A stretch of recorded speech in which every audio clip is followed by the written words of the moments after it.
Well, the Mopac toll lane project in Austin is way over budget and behind schedule, and now the entire project could face even more delays. Today, the Central Texas Regional Mobility Authority slapped a default notice on CH2M, the contractor.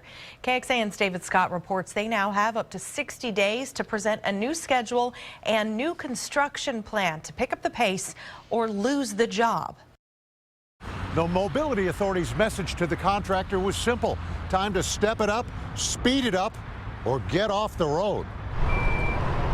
The work that has been put on the ground has been acceptable work. It's just been too slow. That the schedule is not acceptable. The original completion date was supposed to have been 3 months ago.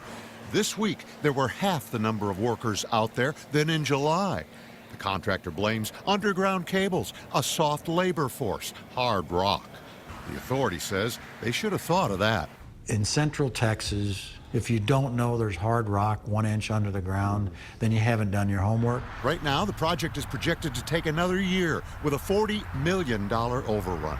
The authority says that's the contractor and the bonding company's problem. We are willing to consider days in terms of the project completion date.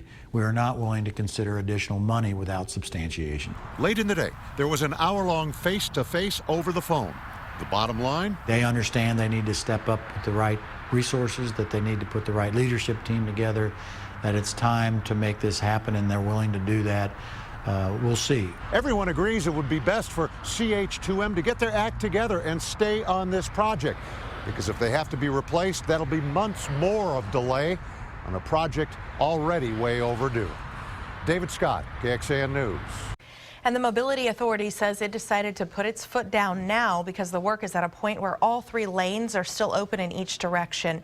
If project authorities changed contractors at a point where Mopac was down to 2 lanes, that would create real commute problems for everyone.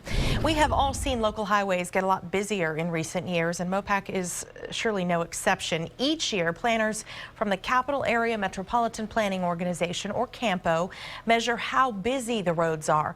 Between 2007 and 2013, traffic along Mopac just south of Ben White in South Austin rose 50%. On the edge of downtown, though, it jumped more than 20%.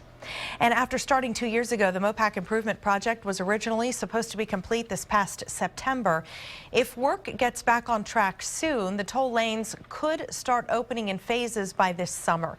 In all, the project costs about $203 million. About 2/3 of that goes to the contractor.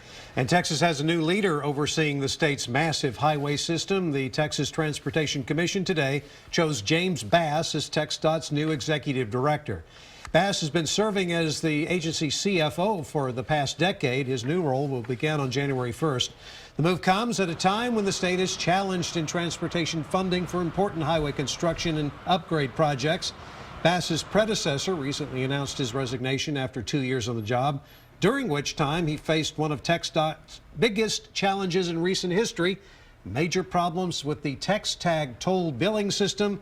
That's an issue first uncovered in a KXAN investigation.